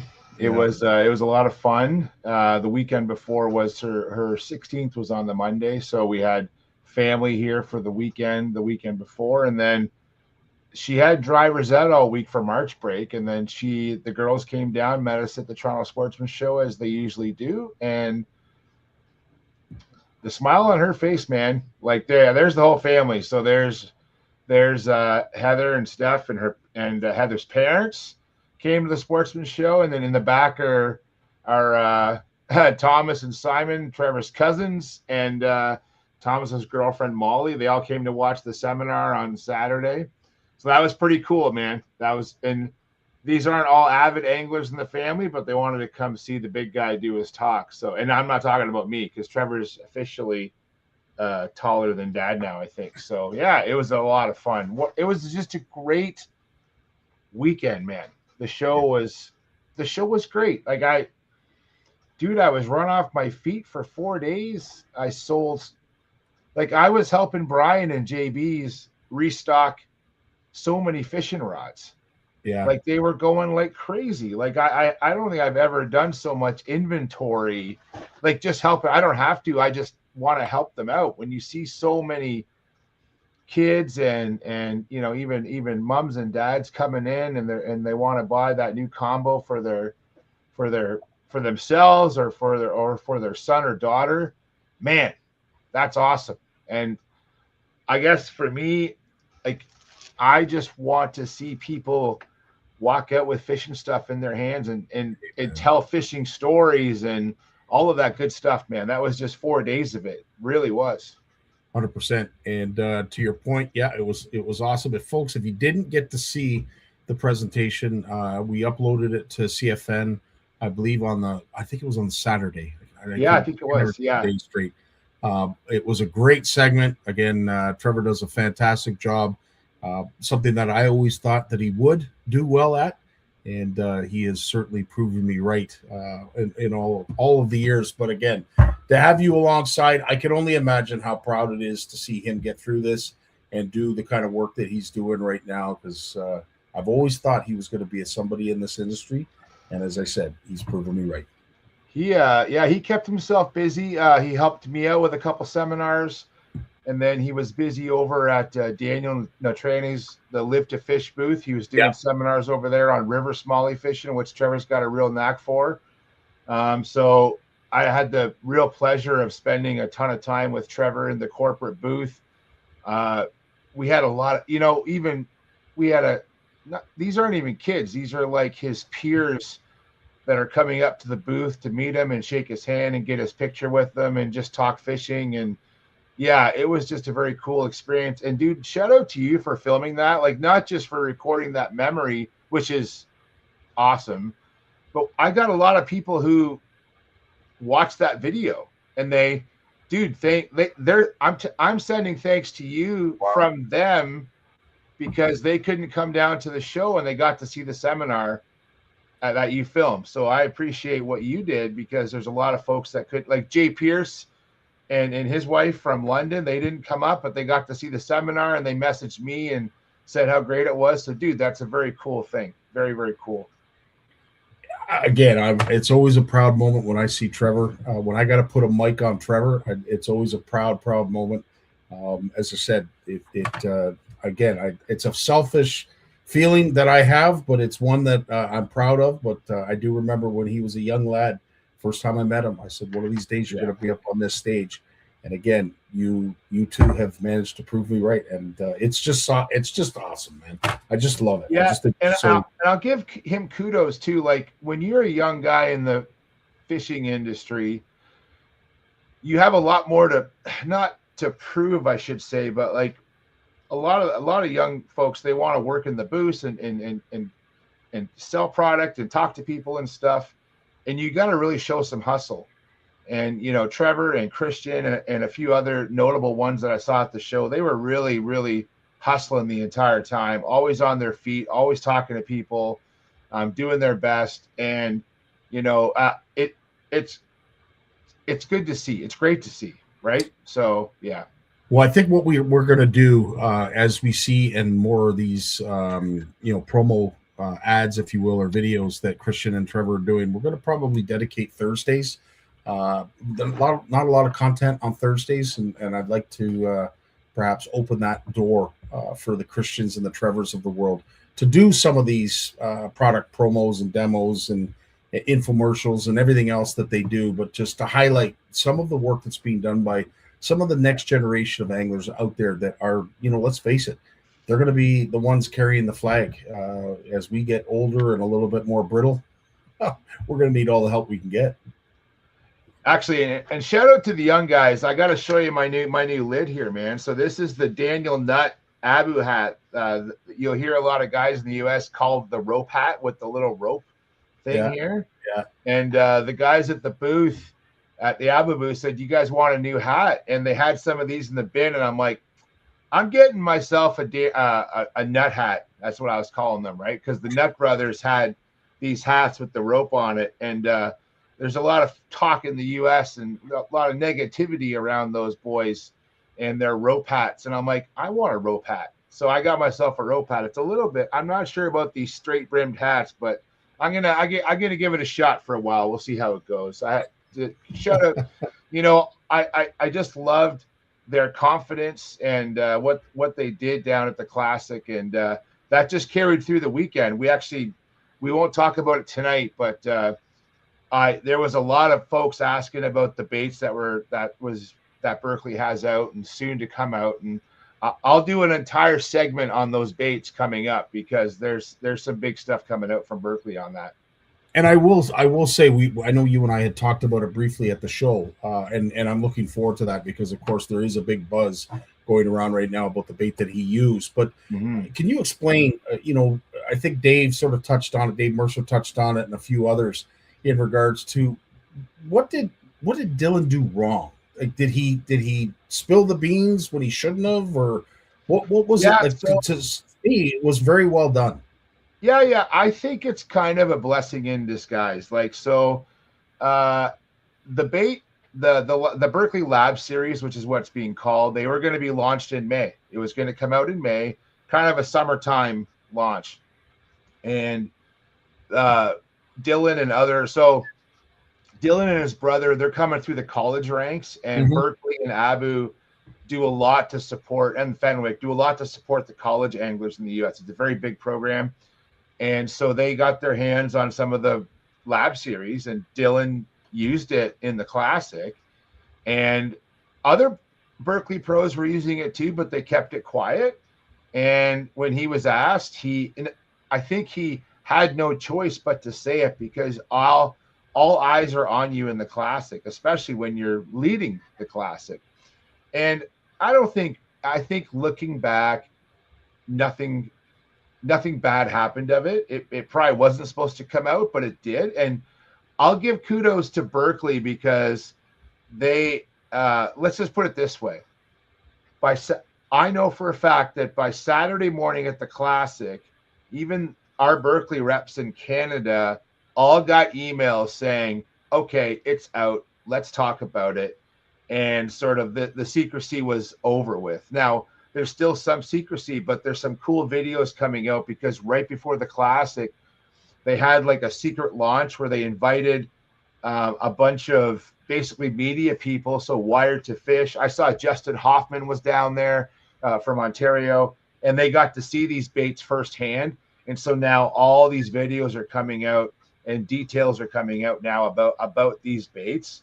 And but Dylan really pushed the release date up basically 2 months is what happened. So it's not that big a deal. That's awesome. I know I'm careful of every time I bring, as soon as George mentions Berkeley, I always cringe, but he just wants a pack. He just wants a pack of this wonderful new bait. It's going to blow his mind is what's going to happen, literally. So speaking of which, obviously this was the Toronto Sportsman Show. Very well attended, some great crowds, some great people, some deals. There were deals definitely to be had down there. Jay, I know you and I talked about it briefly, but you could really tell based on the number of purchases that I saw walking around, whether it be poles, electronics, reels, or anything else for that matter. People are living for today. They may not necessarily be paying heed to what's going on around them with food prices, gas prices, and everything else. There was a lot of stuff that was purchased this weekend. I think that, so I spent most of my time in the corporate booth, but I did a lot of jogging back and forth between Tackle Depot and JB's. JB's was across the aisle from us, so I had a lot of time to talk to Brian and the guys over at JB's, and then talk with Ben and Tom over at Tackle Depot. And they were happy. Like I didn't hear anything negative. Like when you have to keep sending guys out to the storage area to grab more combos to restock. What's interesting about the Sportsman Show, and I've said this for years, it is not a lot of the high-end sales don't happen at the Sportsman Show. What you're getting is a good example is I had several families come in the booth, and remember everyone, when you come into the Berkeley booth and the Pure Fishing booth, nothing's for sale. It's all for demonstration. And so I always inform people, look, this is a no pressure situation. I'm here to answer your questions. I like to ask people where they're fishing, what they're fishing for. And, I had a few groups where you had like the dad was looking for a new rod. So dad's looking at a new Fenwick, but then he's got a couple of younger kids with him. And he's like, well, I'd like to look at some combos for them. Probably the number one thing that I sold was bait casting combos for, young anglers purchasing their first bait casting combo. Wow. They don't want to spend a lot of money because they're a little nervous about getting started with a bait caster. So we're there to show them how to set it up. So we have bait casters on display. We show them how to set the bait caster. So like, don't be scared. Here's how you set it up. And then basically what you do is you walk them over to a booth and you ask them, how much would you like to spend? Yeah. You want a 1-piece or a 2-piece? And you walk them through and at that price point, when you're talking anywhere from like 100 to like 160 for a entry level bait cast combo, you just, some people just, it's actually kind of fun. Like a lot of the kids, they go by what they look like. They're like, I like the one with the camo handle. I like the all white one. I want that. I want the one with, there was an Abu one that has a gray blank with like orange accents that match the reel. Like all these reels and rods all function great at that price point, but you want to get the kids something they're going to use too, right? And they're going to go home. And then you find out, like, there's kids who came back this year and the parents were like, yeah, you sold us that combo last year. They were on the front lawn casting with it when we got home and they've learned how to use it. Then they came back to buy another one. They said, well, we want to get a little bit better one because my son's better at it now. And I'm happy that he likes it. I was worried he didn't like it before because they're hard to cast. Just all these kinds of stories and interactions, right? True. And then, man, I had one gentleman. He was a retired guy. He's from Sudbury, George, probably a friend of yours, decided to come south where there's real fishing and moved to Kitchener. And when he moved to Kitchener, he was interested in kayaks. He came to one of my seminars. And this gentleman was great. Scotty, he walked back with me to the booth after the seminar. He asked exactly about the baits I was using. I walked him through the baits.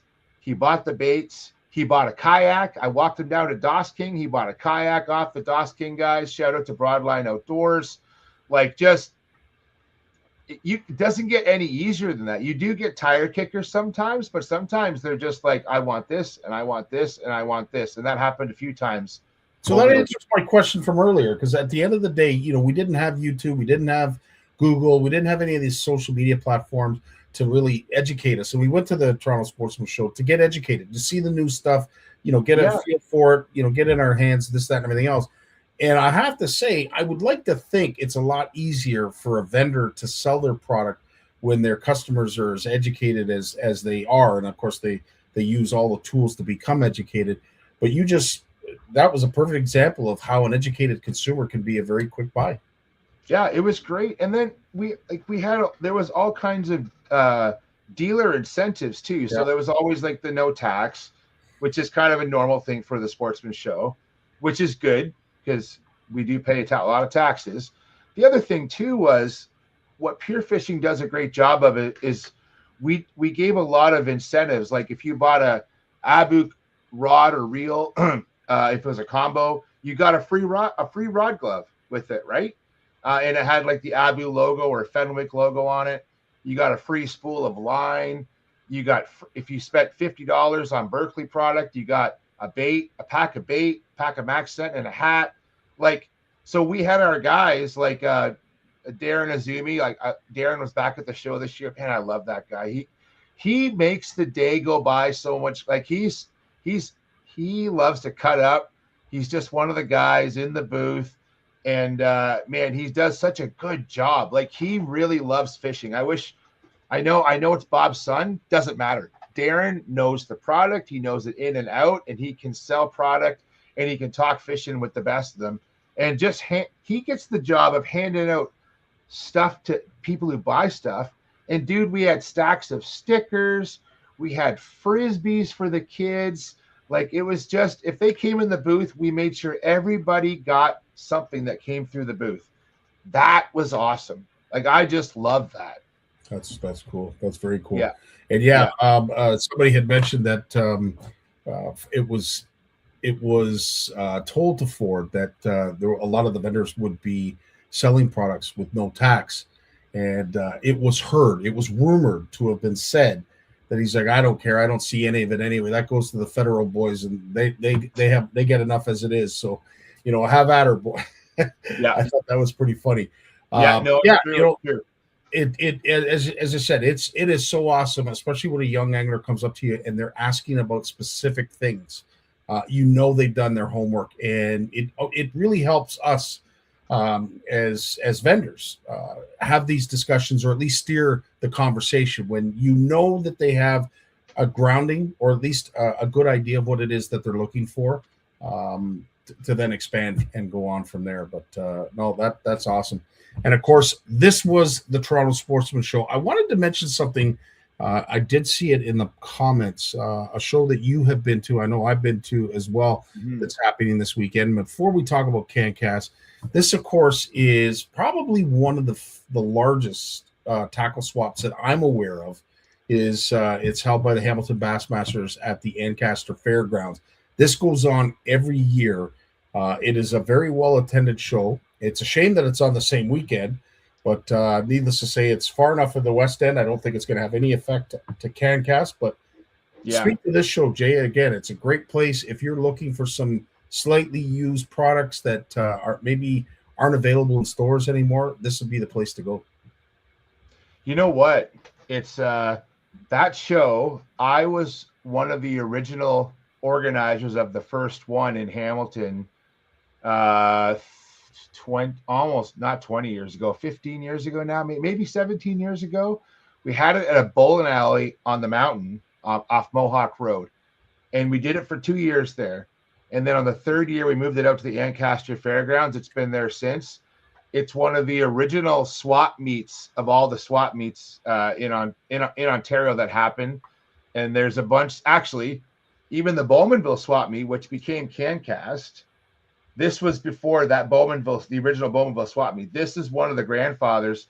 And I take a lot of pride in this show. And probably on our way up on Saturday to CanCast, we might do a full road trip, Trev and I, where we're going to stop here. We're going to stop at Gagnon's, and then we're going to hit CanCast for the party Saturday night, because I love this event. And you're right, because it's in the West End, there's going to be a lot of folks coming here from the London, Kitchener, Hamilton area that may not want to travel all the way to Peterborough. Yeah. So this is a great annual event. I've had a lot of people. I'm not even involved in the event anymore directly, but every year I get vendors reaching out to me looking for tables. I point them in the right direction. It is a great event. If you're going to go early, bring cash. The ATM machines are always out.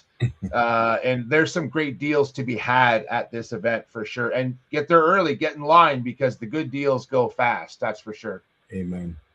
So that is the Ancaster show, and that is happening on Saturday. Again, not the same day, but on the same weekend as the Granddaddy. For us, CanCast has been truly, it's been awesome. It's been exciting to watch this show grow to what it is now, Jay. And I know you have a lot to say about it, so I'll let you take it from there. Yeah, and I know you're gonna have the guys on this week talking about it, and everyone should tune in, because I won't do it justice on what Kyle and the guys have done for this show.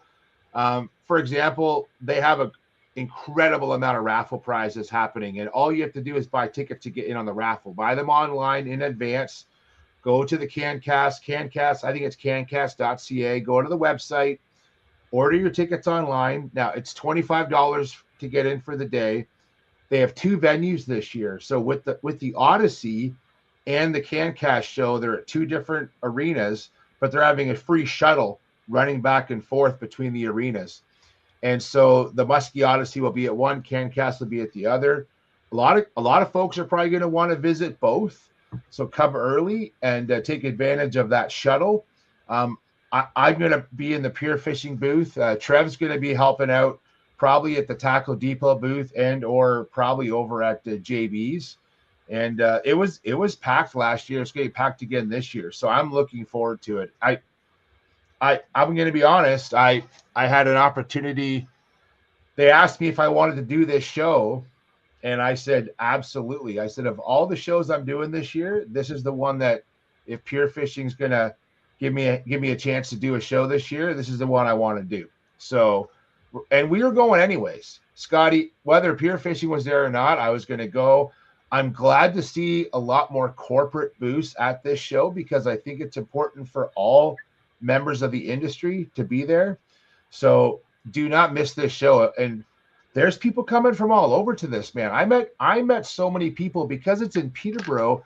It's a hub between Ottawa and a lot of the northern cities and the south, and they're all going to come. And last year they came during the ice storm, and we met people. Yeah. So I think this year the weather looks good, man. It's going to be a great show. Don't miss it. If you can make it, please make it. You're going to love it.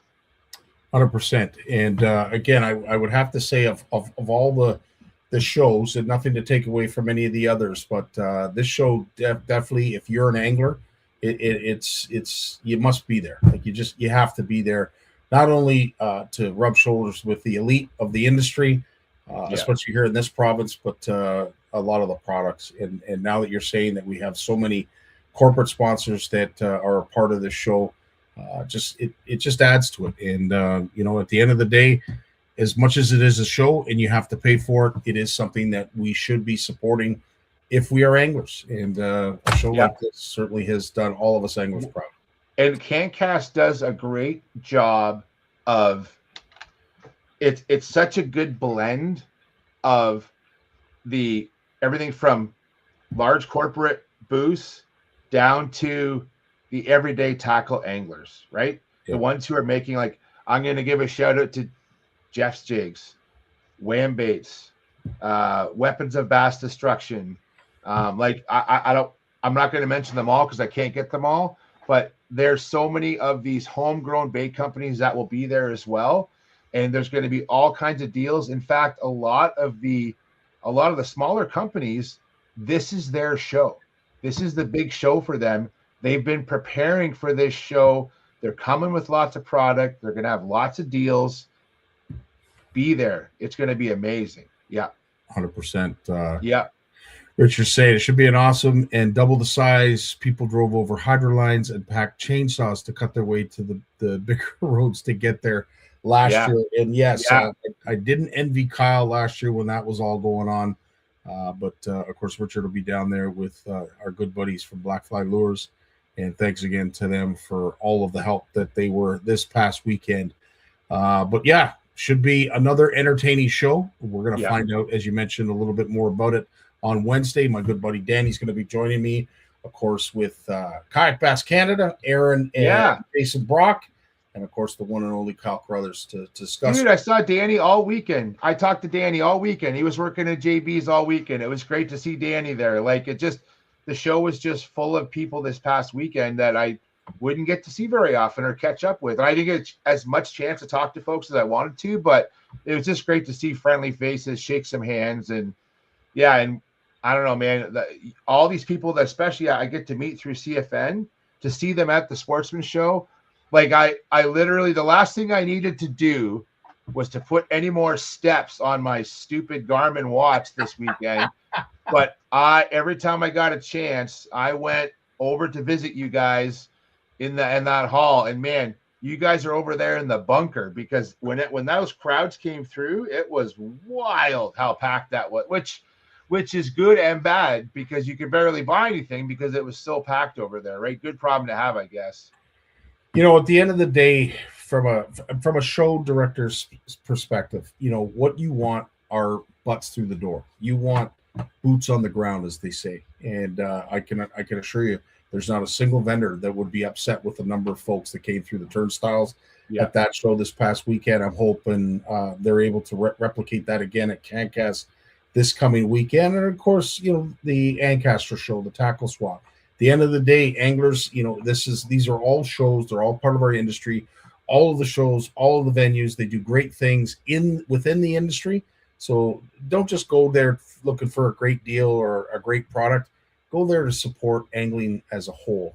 I think that's the more important message. And I will say, CanCast, there's going to be a lot of made in Canada vendors at that show. I'm looking forward to seeing and hearing all the great news that comes out of it. I'm hoping to make it myself, Jay. Unfortunately, I'm on call this weekend, and it's tough to get somebody to cover my Sunday shift. But I am still looking, still hoping, and hopefully I can get there. Well, buddy, if you show up Saturday night, I'll save you a seat at the table, because I'm going to be having a couple of pops on a Saturday night. It's one of the few nights I probably will go enjoy myself. I love it. Listen, Mark Penner, you're in the chat here. make you might have a few people coming to visit you guys, because I Trevor and I talked a lot about Jeff's jigs and our marabou jig fishing for smallmouth on the weekend, and we had a lot of questions. And I said, Jeff's my jig guy. So there might be a few people coming up to the show on the weekend, and I said that you guys will be there looking for some marabou. So just be ready. And I know I need some more marabou for the season too. So I'll be visiting Jeff's jigs on Saturday or Sunday as well. So something that came out, I don't know if we've talked about it. So if we have, this will be a very awkward moment, but there's I think this is a new fluorocarbon that's come out from Berkeley. Just launched from Berkeley, a brand new fluorocarbon. This is Gin Clear. Have we talked about this, Jay? Yeah, we touched on it a bit, but let me tell you a little more about it. Okay. So I actually got a spool of it. Trevor and I got to spool it up here before the show, and that fluorocarbon, it's about 20% thinner than 100% fluorocarbon, which we've used a lot of in the past, and it's a lot more limp. The castability of it is better than the previous fluorocarbon, and they're marketing it as basically as a better fluorocarbon. But get this, it actually has a better price point than 100% fluorocarbon. It's a little bit cheaper. No way. If you're looking for a good fluorocarbon, this is going to be something you're going to have to check out. It's honestly, we spooled some up down here in the fishing room before the show on one of our glide bait rods, and we were really impressed with how smooth it went on the reel and how it lays down nicely. Like because it's not as stiff, so it lays down better. It's a nice castable fluorocarbon. I'm really impressed, man. Really impressed. It's nice to hear the price point, because it's not often that you hear of new products coming out and having a reasonable price point. Usually they're a little bit of an uptick, just because they're new and Yeah. folks want them, but that's awesome. I checked Taco Warehouse. Like when these things come out, I usually go on Taco Warehouse because they're the first ones to get just about anything like that. And the price of the Gin Clear was right between Berkeley Vanish and Berkeley 100% fluorocarbon. So it's in that it's a mid-priced fluorocarbon amongst the Berkeley lines, but I think it's going to be a better fluorocarbon than the 100% fluorocarbon for castability. You know, the 100% fluorocarbon is going to be your workhorse fluorocarbon. It is thicker. It is going to have more abrasion resistance, but just for castability. So when you need to actually cast, whether it's pitching or even making long casts, like with a bladed jig or something like that, it's going to be a lot better for that castability. I recommend checking, and it's going to be available very soon. It'll be available before summer for sure. Actually, Scotty, I got something to show you that I want to see what you think. All right. Let's see if I can find this. We're turning the tables here. This doesn't happen very often. Hey, man. Well, I like it. You're my walleye guy, man. So I want to show you what I saw this weekend. So is that coming up? There it is. Yes. Listen, man. I thought this was cool. I heard about this, but until I saw it in my hand, this is the new bladed roller rig from Berkeley. Just came out. So what you have is it's a jig head, granted, with a built-in spinner and a slow death hook on the back. So it's designed for basically and it comes in 1/4 ounce up to 1 ounce. So you could it's kind of like a bottom bouncer, but you obviously don't want to bounce on bottom. But Scotty, picture if you're going to do a slow back troll, or you're going to drift over a weed flat. Like, this is a pretty simple crawler rig for walleye anglers. I thought this was a pretty smart design. I'm pretty impressed with this. You know, and as much as I could see a walleye or 3 on the end of this hook, yeah, I see pike not being able to leave this alone either. Yeah. Well, and for that, it's actually pretty well built. Because it's all like one piece metal through here, right, with the wire, right? So it actually might even hold up to pike. So interesting. And you can actually, because of the way the hook shape is, you can actually rig it with a gulp crawler. You could actually rig it weedless, or you could just leave it open too. Now, Jay, is that a bait keeper that I see at the dog leg of the hook. It's That's got bait? it's got a small fluorocarbon bait keeper right there. Wow. So you can slide your worm up over that, and then you can actually Texas rig it here to get it weedless, or you can leave it open if you want. You can rig it with a gulp crawler or use live bait on there too. So you pick. Interesting. Yeah. Wow. I thought that was a pretty slick design, man. Very So, cool. Very, very there you cool. go. Love it. And not often that I get to review something as the first time seeing it. Sonia's also asking, I know it is a fluorocarbon line. She's asking if it is copolymer at all. Nope, it is 100% fluorocarbon. So Berkeley makes one that's called FluoroShield, which is a hybrid copolymer between fluorocarbon and mono. But the Gin Clear is 100% fluorocarbon. So for folks that want to try casting like straight fluorocarbon on a spinning reel, I would recommend going down to like the 6 pound or 8 pound test, nothing more. But I think for a lot of folks with bait casters, they're going to really like this line in that sort of 10 to 17 pound test. It's going to be really nice for that. That's awesome. I know you're tired. I don't want to keep any longer than I have to. But this video caught my attention, and I know you probably have a few things that you'd like to add or use as examples of why. So I'll play the video, and then you can fill in the blanks. Truth about red baits in the spring. Every spring there's a huge surge in fishing red baits, and most anglers think it's because they look like crawfish, but that's not the real reason. What is the real reason? So it is the reason. So let's talk about bait fish for a minute, and then I'll bring you back to crawfish. So bait fish, we always talk about matching the hatch, and we have alewife, we got Cisco, we got emerald shiner, we got yellow perch, we got bluegill, right? We have all these prey fish that we try to emulate when we're fishing, right? So we pick lures, the lure color and the size and the shape to mimic these prey fish. Gizzard shad is probably the best example. So the red baits do mimic crayfish, but here's the thing. The crayfish, and Jim touched on this well. Jim said that in Texas you get red. So yeah, when you go far south, you get a lot of red crayfish.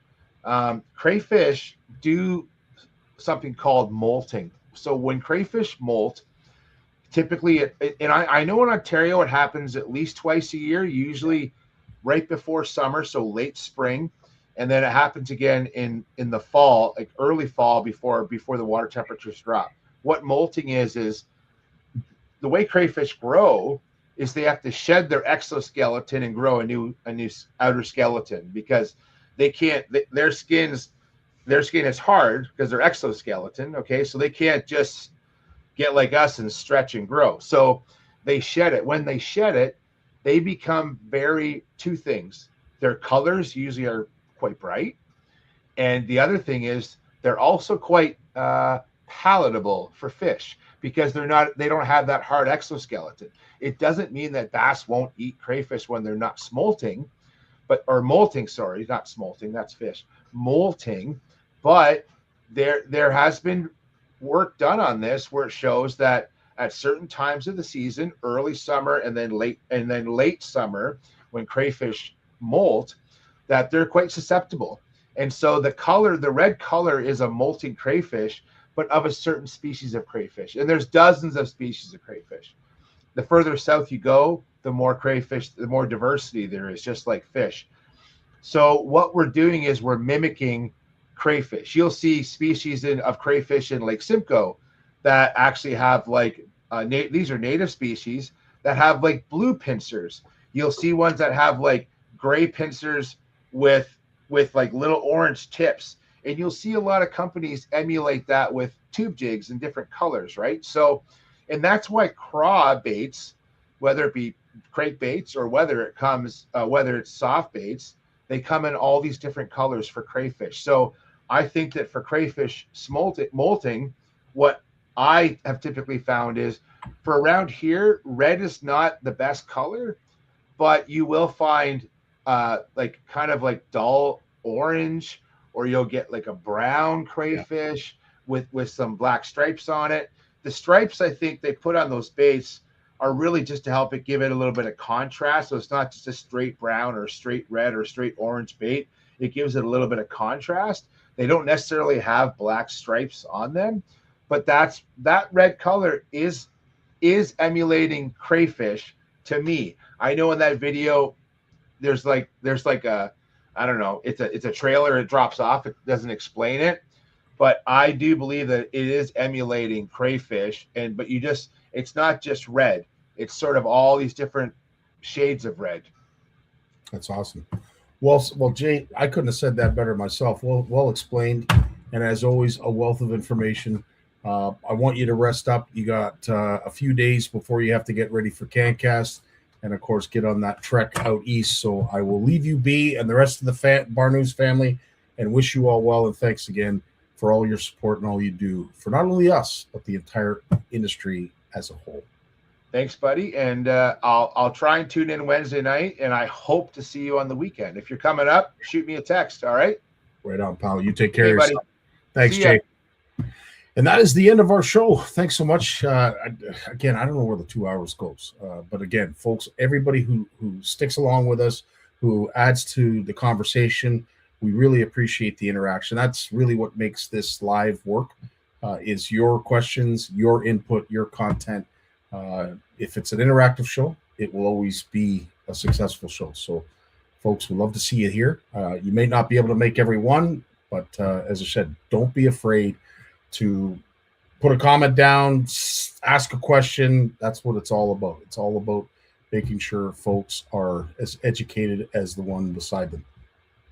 I did want to bring to your attention that the giveaway for the first fish of 2026 is now in jeopardy of perhaps being handed to somebody.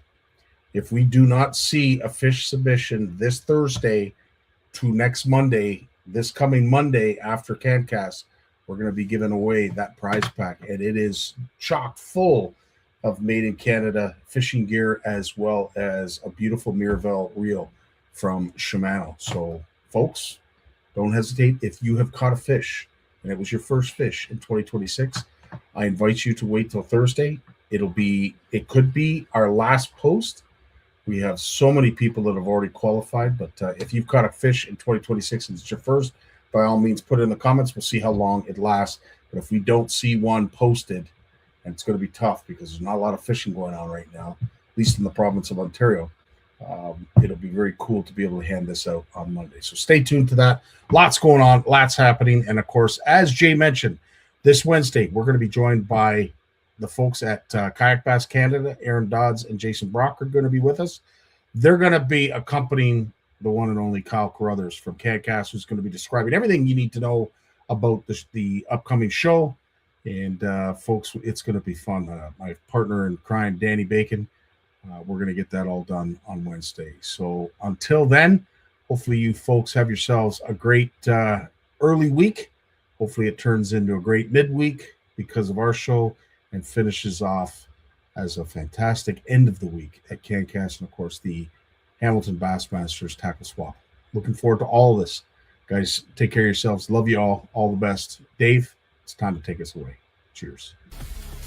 Well, as much as I hate to admit it, I guess we've run out of time. So I've enjoyed it, but I'm going to do something I haven't done since season 1. Turn out the lights, the party's over.